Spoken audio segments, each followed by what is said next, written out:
You dudes, Oren here. Wanted to get my final thoughts on the 2023 NFL draft for the Detroit Lions out there now that it's all over with. And um, you haven't heard from me until right before the draft started. I gave like kind of my final thoughts and opinions and everything. And I do confess some of it was me attempting to smokescreen on behalf of the Lions, even though they don't know that I was trying to. I hadn't talked to anybody employed by them to do it, but I'm trying to help them because you never know. Rival GM might be watching my YouTube content or anybody else's content, and I might think, oh, that might be what they're actually trying to do. I'm going to try to stop the Lions by doing that thing and taking the player that they want. So, not all of my the things that I said about the players and what I thought they were going to do with their draft were completely honest based on what I thought that they were going to try to do.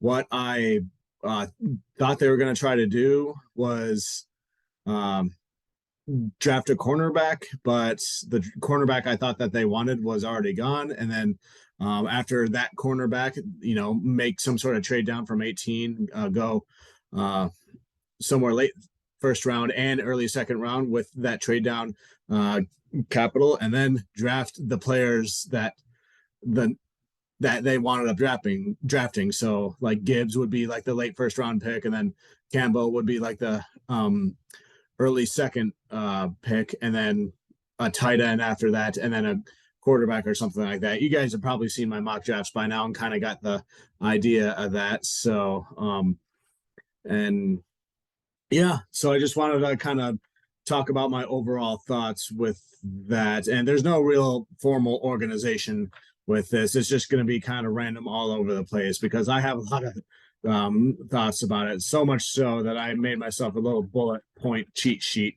here to kind of describe everything. So I'll just start with, night one of the draft and kind of on my thoughts and what I thought was happening chronologically. So, um, I did wind up going to that casino thing. I decided, you know what, YOLO, and it turned out to be a huge blast. I was at Ascend and that sitting at that triangle bar, right behind that huge screen TV. Like if you're entering from the front there, then kind of on the left side there.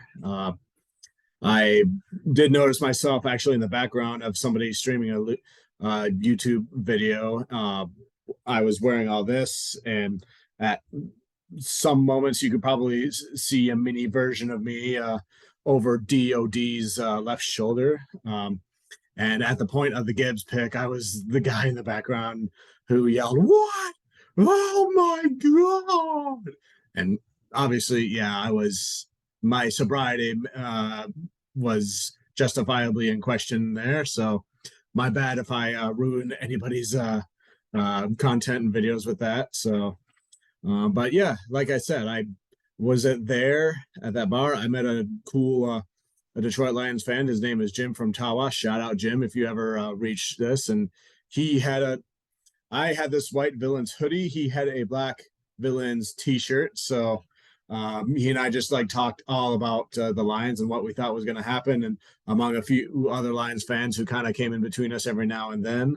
And yeah, and just kind of watching the Bryce Young pick was to be expected. The CJ Stroud to the Texans, and we kind of all kind of figured the Cardinals would trade out, but with whom?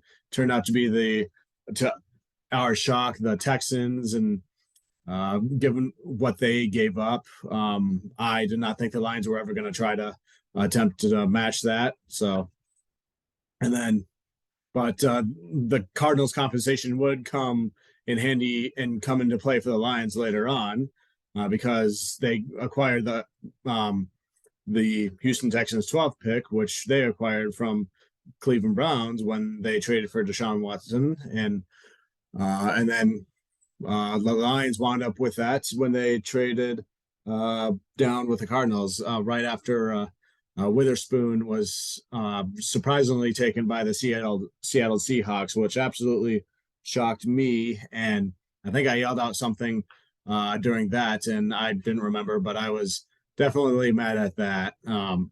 I did not expect that. So, good move for the Seahawks. You fooled all of us with your group selfies with all your visiting quarterbacks. So everyone's probably never going to fall for that again. Oh, yeah.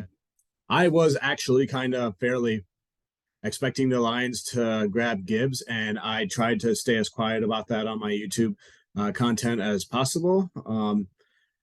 I just never, I thought maybe at 18 or maybe late first round pick after like trading down. I was expecting like a first round draft for the Lions for him. Just I didn't expect at 12, but I think, like I said, the cornerback getting that they wanted taken early maybe factored into that. And I want to explain how I suspected this and why. About a week ago, I was kind of thinking about Dan Campbell and his time coaching under Sean Payton, being the assistant head coach and all that. And he got a front row seat to what Sean Payton likes. And, he's got the high powered offenses, and, everybody's a receiving threat, a potential receiving threat at any given time. And I wanted to study Sean Payton and see like what he did that made him so great that Dan Campbell probably learned from and tries to use for his offense and for his team. And one of the names that kept popping up was Alvin Kamara.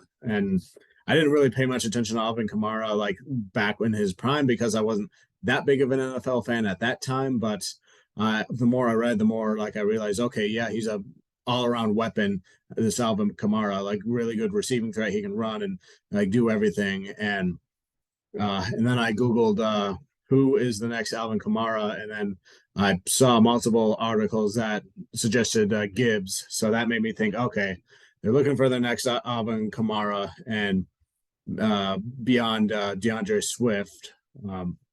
And that's so I was somewhat expecting Gibbs. I was shocked that they got him at 12, which is why I yelled when I did, because you heard me talk about positional value, and yeah, it's I think everybody's already said what this pick means in relation to that, but I'm not gonna be too critical about it because everybody else already is. Does that make me a homer? Sure, whatever. But Gibbs is a wide receiver who just so happens to be listed as a running back. That's the way I kind of see him. He's going to be an all-around weapon, and he has no history of being injured at all. And I think he's going to keep the defenses guessing. And what Dan Campbell said during his introductory press conference, besides the kneecap biting, he said he wants to be able to put his best against your worst and find ways to get his guys into one-on-one matchups. And Gibbs is definitely the one player who's going to be able to do a whole lot of that. So, I'm happy the Lions got Gibbs, and it's even if it's at 12, what's done is done. So I'm not going to complain that we didn't get a cornerback or any premium position, because it always seemed like the cornerbacks I thought that they might take got picked like literally right before it was the Lions' turn to draft. So, what can you do about that? Oh, yeah, and I guess I should point out that my thumbnail from my other video, I guess X equals Gibbs and sort of Broderick Martin, just because the Lions acquired the Cardinals later round pick, and then the Cardinals wound up acquiring that pick back from the Lions for the trade the Lions did in day 2, which got them that player. So it's it's almost like the Cardinals never traded that pick to the Lions at all, and they still got Broderick Martin. So it is or it isn't, I guess.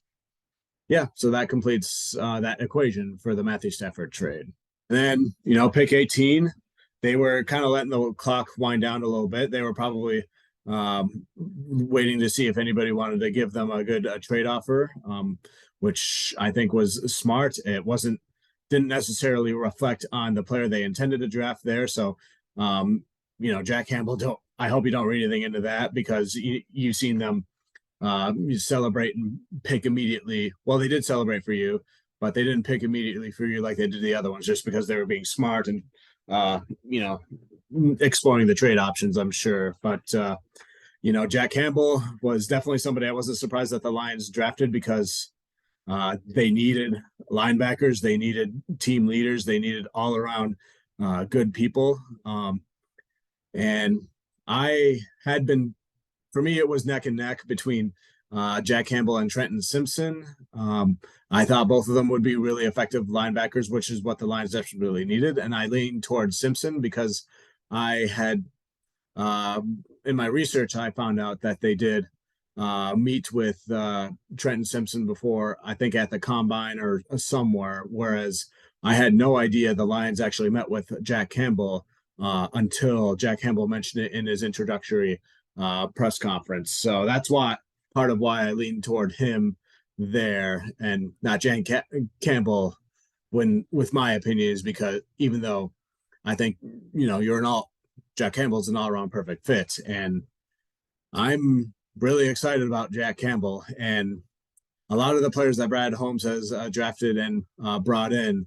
I've really liked, people like Penei Sewell, Aiden Hutchinson, Kirby Joseph, and a whole lot, Lee McNeil and others. But I just got a really good feeling about Jack Campbell, and um, I I'll just come out and say it. I have a huge man crush on this guy. I actually lived in Iowa for over a year, and I've spent a lot of time in Eastern Iowa, the Cedar Rapids area where he's from, and those people out there are just really good, all American type of people. I remember one night I was at a gas station buying coffee, and a gentleman behind me offered to pay for it, and then he shook my hand, and those little things like really make you really love like the people, especially like in the Eastern Iowa area, I would say. So how people really love Superman because he's like the all-American role model from Kansas and all that stuff. Jack Campbell is like that person, from Iowa, from Eastern Iowa.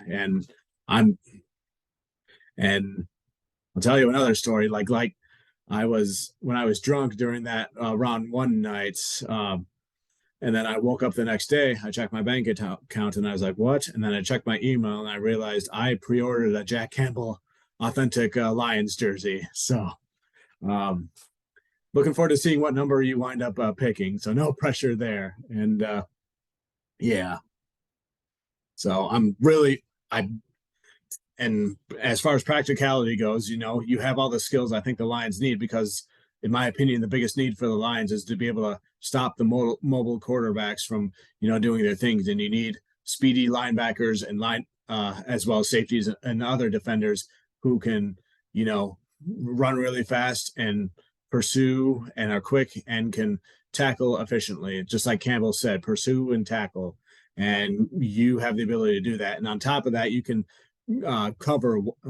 You're good at coverage too, and that will come in handy when they go against receiving tight ends such as Travis Kelce, because they play the Kansas City Chiefs this upcoming season. So I think you'll be a huge asset to our defense in the future. And if the Campbell jokes, Jack Campbell and Dan Campbell, jokes are too, you don't like them, then I apologize, because I know I've done that before too. But in my mind, you're not Dan, you're Jack, so and yeah, everything about you I like. From you come to the press conference in a suit and tie, whereas everybody else would like wear a whole lot of bling and flashy clothes and that sort of thing. You're down to earth, you like to go turkey hunting with their friends and everything. I remember seeing an interview you did during like the combine or the process and all that, and you wanted to point out and honor the passing away of one of your beloved relatives, and I thought that was a cool and sweet thing that you did for your family there. So that was little things like that about your character what really stuck out to me like that. So, welcome to the Lions, Jack. Some other notes on day one. Um, they didn't draft any edge rushers, nor in the entire round like everybody had thoughts. And wasn't. I mainly wasn't expecting it to, but I wouldn't have been surprised, I guess, if it did happen because the Lions drafted three edge rushers last year, in addition to the edge rushers that they already, had prior to that with the Aquara brothers, and those type of people, and then to add Aiden Hutchinson, Josh Pascal, and James Houston, who are going to be sophomores or second year players this year, and they'll be much better after going through an offseason NFL workout. And it was you could have addressed other positions as well, in my opinion. Even though I know everybody says you can never have too many edge rushers. Get stock up on premium players at that position, but I'm not too worried about that. And I think I said this before. I thought the most critical thing in terms of the draft for that night was being able to acquire a pick, pick 34 and, late first round, early second round pick, because the Lions had 30 picks in between pick 18 and pick 48. And I think in that late first round, early second round range is where they coveted a lot of the players and they intended to draft. And it would have been very difficult to get all the players they wanted there with that huge gap. And I think that factored into why a lot of people thought that Gibbs and Jack were reaches in the first round. And I think it's just because they, like so many players that were projected in that early second round, that, a couple of those players just had to get drafted in the first round so that the Lions could guarantee that they got them. So that's kind of how I look at that situation, with everybody saying that, they reached on both of these players because, uh, they're the best player. They're among the best players at two of the least important positions on an NFL team by everybody's standards. And I think that's something that Brad Holmes took advantage of, because the first two drafts he was, drafting high at, premium positions and all that, like edge rusher and offensive tackle, and then, wide receiver when he could. And that was kind of the universal truth that everybody was kind of going for. And he threw everyone a curveball by, doing a lot of drafting for need at some of the, I guess what some people call luxury positions. So, especially linebacker, running back, and then safety later on, and that sort of thing. Linebacker and running back. It's almost like he watched the movie Draft Day right before this draft and took a lot of inspiration for that. So, and I just saw that movie recently, which I thought was cool thing there too. So, all right, day two. At this point, I kind of went back home to the Traverse City area. I discovered a bar, word of mouth, among the streets of downtown Traverse City, called Thirsty Fish. So for a sports bar, so that's where I went to watch rounds 2 and 3. There was a few other Lions fans there. Kind of talked with them a little bit and hung out in there, but I couldn't do much screaming because there was families and children's there and that sort of thing. And before the draft started, what I was anticipating was a war for tight ends, because I know a lot of Lions fans didn't think tight end was a big need, but the fact that they had met with several tight ends through the pre-draft process was evidence enough for me that they probably intend to draft a tight end. And not only that, but as I did mention in my Green Bay Packers mock draft video, the Packers, they looked at pretty much every tight end and they intended to draft a tight end too. And the Lions and tight ends were looking like they were going to be in conflict for maybe trying to draft the same tight end, which I thought probably would have been Darnell Washington. And that's kind of where I was trying to smokescreen a little bit too, even though I suspected that they wanted either Sam Laporta or Darnell Washington because they met with both of them, and I just didn't know which one. So it was kind of murky, like which one I was really kind of talking about, because both those tight ends, I think, would have really benefited the Lions. And I really thought that the Packers might try to get one of them. It and I expected kind of that pick at 48 for them, but the Lions wound up starting the draft early, using that pick they acquired and got the tight end that they turned out that they wanted, which was a Sam Laporta. And he's another weapon for Goff in the receiving game. So like trying to create that Saints high scoring offense where you have a bunch of receivers and you never know who's getting the ball at any given time or what they'll do. And they want their offensive players to be able to break tackles and be good at yards after catch. And Sam Laporta is I think universally the best tight end when it comes to all that stuff once he gets the ball in his hands. So, and he's another role model citizen, like a team captain and all that sort of stuff. And, really cool dude as well. And then the Packers were about to be on the clock, and I thought they were going to get Darnell Washington, and I was nervous about that because Washington is, a beast. And they wind up drafting a different tight end, the one from Oregon State. And I was like, oh, I guess thank goodness there for that. And then the trade happened where the Packers were on the clock again. And then we see that the Lions actually traded up with the Packers. So kind of like last year with the Lions and the Vikings. And it's just like, wow, the Packers and the Lions are doing a trade. And it kind of made me think this is just, a gesture of truce with the tight end thing. At least the way I think of it in my mind, like a peace offering, I guess. And then Brian and the Lions got Brian Branch there, who is somebody I also talked about. I thought he'd be, really valuable to the Lions, but I didn't spend too much time talking about him for the Lions because honestly, I did not think he would be available to the Lions at the 18th pick. And, to pick him at 6 would have been a reach, but to pick him at 18 would have been highly unlikely. But he fell to the Lions at 45 when they traded for him, and, they got good value. And he's another player like Campbell, like I talked about, who would be really valuable at taking down the mobile quarterbacks and like the rushing game and all that. And he basically is what I think they were hoping if Fatu Melifonwu would become.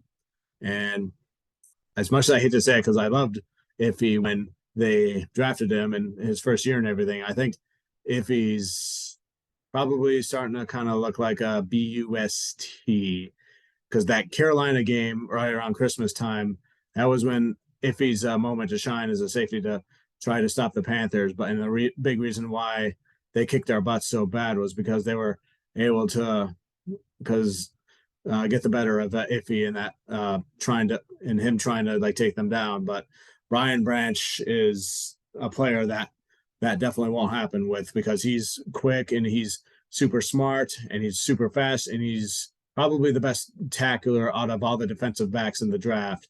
And those are all the check marks that you would need. So that makes our defense much better in terms of stopping, the run and, hopefully helping out with the pass. He'll be a nickel corner and hopefully stopping the mobile quarterbacks. And then all that was left during that time at that bar, as I was drinking Mellow Yellows, because I wanted to be able to be a responsible driver and go home that night. I was waiting for pick 55, then it was going to take off there because the Lions didn't have anything then. And then the trades started happening. They traded back with Kansas City, and I thought, okay, I'll just hang out a little bit longer. And then as that pick came up closer, and it was like, oh, they traded back with the Broncos again into the early third round. It's like, oh, dang it. How much longer will you make me stay here for? And then that early third round pick came, and then you know who they got?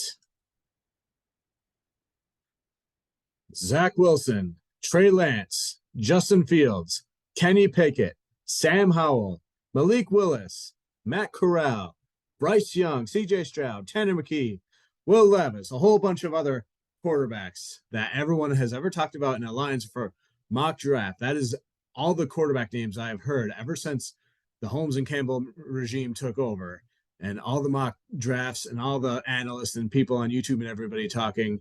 And none of those guys wound up being Detroit Lions. But you know who is a Detroit Lion quarterback now that was drafted? Brad Holmes' first one, Hendon Hooker. And I'm very happy with that, pick. I figured if the Lions were going to go quarterback in this draft, it'd be either him or Tanner McKee. And I don't know why I went with Tanner. I think I went more with Tanner McKee just because I thought he understood would understand the Lion scheme better than Hendon Hooker would because of the type of scheme he played at Tennessee. But Brad Holmes came out and said, Hooker is going to have to learn our system, and they're willing to let him learn as he recovers from his injury. But he's a good leader. He's a good mobile quarterback. He's accurate, and I think he checks a lot of boxes. And he may be the permanent backup for Detroit, or he might replace Jared Goff. Who knows what will happen with that? And they got him in the third round, which was, probably more of a bargain than getting him in the second round. So a lot of those picks there went pretty much a lot of the way that I kind of expected, with the exception of the trading up and the trading back and the massive trades and everything. So day 2 of the 2023 NFL draft, I think, in my opinion, is Brad Holmes's finest performance as a drafting GM, the best I think since he started here. And he's had a lot of good picks and made a lot of ballsy trades. And I think this is a guy who is drafting and trading with his on fire. And so I finally was able to leave the bar after a good time with those guys at that Thirsty Fish. And I went home and I just kind of monitored the ESPN list of who like the next draft one. And I saw that next trade, because they acquired a bunch of 4th rounders and 5th rounders and that sort of thing. And they traded up a bunch of those. I alluded to this earlier. The Cardinals got their that one pick back, and they traded up with the Cardinals, and they got that nose tackle. And I think this confirms what I was saying in my previous video. I thought they were going to draft Siaki Ika and make him the nose guard while making Aleem McNeil kind of more the pass rushing 3 technique and kind of give him that role. And that's looking like that's what's happening, but with a totally different person that I had never met before. And Ika, I think, went a few picks later, but they decided to go with this guy. And I'm guessing they probably saw him at the Shrine Bowl, and he was on their radar since then. In fact, I think Holmes mentioned that in the press conference about this guy, Martin. And I saw his introductory interview, and he seems like a really cool dude. I saw all of their interviews, especially the ones in the last 3 picks, and all 3 of those guys actually seem like really cool dudes. And lineman, those 2 linemen in the later rounds, that they both look like huge dudes, tall, heavy, big arms, sound like they're team captain types, and really cool people. So they seem like they'll be good developmental players to try to get that will be seeing playing time and helping out the Lions in no time. And then day 3, I was at work monitoring the ESPN list on my phone. I saw that offensive tackle taken. Like I said, that dude was a really cool guy. Those guys, I'm still trying to get to know their names and everything. I apologize about that. So, as a guy who has a first name Oren, I get like having an unusual name that takes a lot to memorize. So it'll take a little bit of time, but I'll get it, I'll promise. But I did think you guys were cool dudes based on your interviews. And then Green, the wide receiver from North Carolina, like I was expecting offensive line or cornerback or wide receiver to be drafted, and O-line and wide receiver was addressed. And Green, wide receiver, North Carolina, the typical X type who is 6'2", but he's good, like good option, wide receiver depth for downfield, deep ball threat and that sort of thing. And he has special team experience, which will definitely come in handy too, which you want from somebody drafted on day 3.